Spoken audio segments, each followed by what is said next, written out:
여러분 반갑습니다. 오늘은 일본의 경제 보복과 좌파 정권의 대일 정책 실패에 대해서 말씀을 드리겠습니다. 먼저 일본의 경제 보복의 원인을 살펴보겠습니다. 일제강점기 당시 강제징용 피해자들이 일본 기업을 상대로 낸 손해배상 청구 소송에 대해 우리나라 대법원이 1인당 1억 원씩을 배상하라고 최종 확정한 판결이 표면적인 원인입니다. 일본은 그동안 1965년 체결된 한일 청구권 협정으로 강제징용 피해에 대해 개인에게 배상할 의무가 없다고 주장해 왔으나 우리나라 대법원은 2018년 10월 30일 이 협정은 정치적인 해석이며 개인의 청구권에 적용될 수 없다고 최종 판결했습니다. 이 좌파 정권의 이런 판단은 결국 박정희 정부 당시 체결된 한일 청구권 협정의 정당성에 대해서 논란을 일으키고 박근혜 정부 당시 위안부 합의를 문제 삼으며 양승태 전 대법원장의 강제징용 소송에 박근혜 정부 청와대와 양승태 대법원장이 재판 거래를 했다는 의혹으로 구속시키며 보수가 그동안 견지해왔던 대일 정책을 전면적으로 부정하며 한국에 대한 침략자로서 일본을 적대시하게 되었습니다. 여기서 중요한 것은 한국의 일부 문파들은 보수 국민들을 토착 왜구라는 말을 써가며 공격해왔고 일본의 감정선을 끊임없이 건드려왔던 겁니다. 궁극적으로 한일 관계가 동맹국가로서 일본을 인정하고 협력했었더라면 이런 사태는 일어나지 않았을 것이라고 저는 생각합니다. 결국은 일본의 경제 보복의 원인은 문재인 정권의 반일 감정과 반일본 정책의 불은 참사라고 저는 생각을 합니다. 문재인 정부가 보수 정부를 적폐로 규정하기 위해서는 보수 정부가 해왔던 그동안의 대일본 정책을 부정하지 않으면 그 정당성을 인정하는 것이 되기 때문에 이들은 이렇게 부정하지 않을 수 없는 것입니다.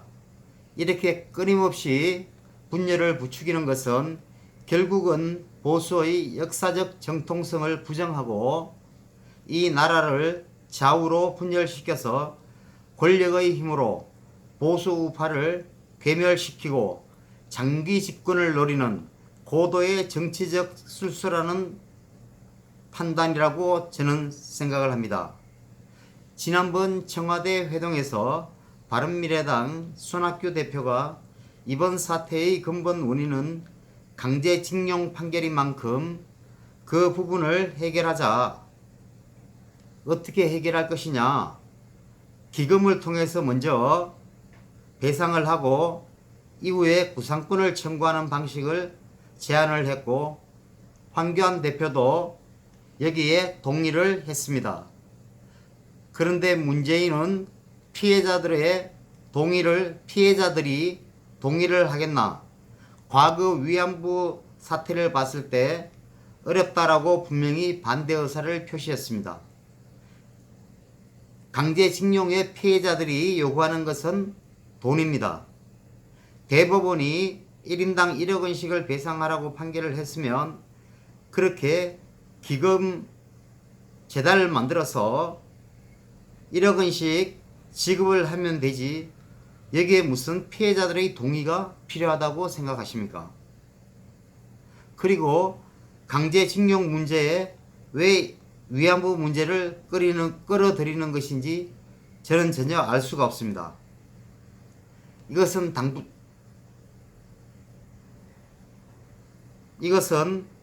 다분히 정치적 의도로 계산된 말이라고 밖에 볼 수가 없습니다. 그리고 한일 청구권 협정 당시 강제징용 문제나 위안부 문제에서 일일이 개별 배상하기 어려우니 경제협력 자금으로 무상 3억 달러, 유상 2억 달러 지급하는 것으로 국가 간 협정이 맺어졌습니다. 일본은 국가 간의 배상 책임은 끝났다고 주장하는 것이고, 그리고 이러한 문제는 한국과 일본이 친화적이고 협력적이며 동맹국적 관점에서 보면 충분히 풀 수 있는 문제라고 생각합니다. 그러나 문재인 정권의 대길 외교는 좌파들의 오랫동안 머릿속에 존재하고 있는 일본에 대한 적대의식이 오늘 이렇게 문제를 만들었다고 할 수 있습니다. 이제는 원인을 알았으니 어떻게 경제 보복을 두 나라 간 외교로 풀 것인가에 대한 깊은 고민을 해야 함에도 불구하고 이 좌파 정권은 좌파 국민들을 선동해서 일본 제품 불매 운동을 벌이고 있습니다. 이런 초등학교 수준으로 나라를 운영하다 보니 그동안 수십 년 동안 이룩해 놓은 우리나라의 경제 성장을 망하게 하고, 또 조국은 오늘 페이스북에 대법원 강제징용 판결을 비판하는 한국 사람은 친일파라고 또 국민들을 둘로 쪼개고 있습니다. 정말 어이가 없습니다. 이 좌파 정권은 문제의 해결 능력이 없습니다. 끊임없이 분란만 일으키고 있습니다.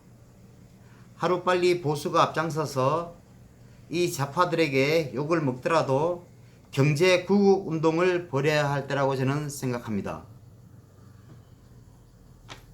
이 문재인 정권 스스로 일본과의 경제 보복 문제를 해결하지 못한다는 것을 잘 알고 있기에 트럼프 미국 대통령한테 한일 갈등에 대해서 도움 요청을 했다고 합니다. 해결 능력도 없으면서 이렇게 문제를 키우고 있으니 참 문재인을 찍은 국민들은 이것을 어떻게 보고 있습니까? 유시민과 똑같이 보고 있습니까?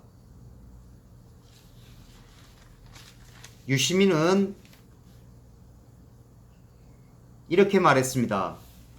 자본주의 사회에서 고객이 왕이고 물건 파는 사람이 왕노릇하는 건 본 적이 없는데 일본의 아베 신조 총리는 너한테는 안 팔아라는 행태를 보이고 있다. 이걸 갑질사장이라고 해야 하나라고 꼬집기도 했습니다. 또한 유시민은 우리가 지난 50년간 무역 적자를 감수하면서 일본한테 무역 흑자를 안겨주고 있는데 일본이 이를 무기 삼아서 원자재 공급을 통제해 한국 경제에 타격을 주겠다는 상황이라고 하며 정부 차원에서 대응할 수 있는 수단이 제약되어 있다는 것을 시민들이 알고 구매자로서 조용한 방법으로 의사표시를 하고 있는 게 지금의 불매운동 양상이라고 본다라고 말했습니다. 그는 이어 일본이 무역 규제의 사유로 삼아서는 안 될 불만을 이유로 한국 경제의 약점을 파고들어 원포인트로 때린 거기 때문에 우리는 심리적으로 붕괴할 수밖에 없다 라는 입장이고, 이를 시민들이 일본 제품 불매라는 행위로 표출시키는 것은 자연스럽고 합헌적인 일이라고 말했습니다. 저는 이 논리에 동의할 수 없습니다. 한국의 삼성은 세계 반도체 1위 기업입니다. 반도체 생산에 들어가는 일부 부품을 일본에서 수입해 와서 삼성전자에서 반도체를 만들어서 전 세계에 반도체를 판매하고 있습니다. 그것을 통해서 우리 대한민국은 엄청난 외화를 벌어들이고 있습니다. 반도체를 만들어서 전량 일본한테 파는 부분이라면 당연히 무역에 있어서 흑자를 일으키겠죠. 그렇지만 삼성 반도체는 전 세계에 판매를 하고 있습니다. 전 세계를 통해서 한국 경제에 든든한 디딤돌 역할을 하고 있습니다. 이런 반도체 산업에서 일본에서 갖고 들어오는 부품 몇 개를 가지고 일본한테 무역 적자를 50년간 해오고 있다. 이런 논리로 접근하는 것에 저는 절대적으로 동의를 할 수가 없습니다. 좌파들의 생각은 앞에서 얘기한 것처럼 이렇습니다. 이런 좌파들에게 더 이상 정권을 맡길 수가 없습니다. 이제는 정권 퇴진 투쟁을 해야 할 시기입니다. 더 이상 보수는 자고우면을 하지 말고 정권 퇴진 운동을 다 함께 전개해 나가야 할 것입니다. 그리고 이런 정권 퇴진 운동만이 이 나라를 살리고 우리 경제를 한 단계 도약할 수 있는 계기를 마련할 수 있다고 생각합니다. 반드시 전 국민들이 정권 퇴진 운동에 앞장서서 이 문재인 좌파 정권을 끌어내리고 보수의 정권을 새롭게 창출해서 국가를 발전시키고 나라를 안전하게 지키고 또한 우리 후손들에게 부자인 나라를 물려줄 수 있는 그런 상황을 반드시 우리 보수들이 만들어 가야 한다고 저는 생각합니다. 감사합니다.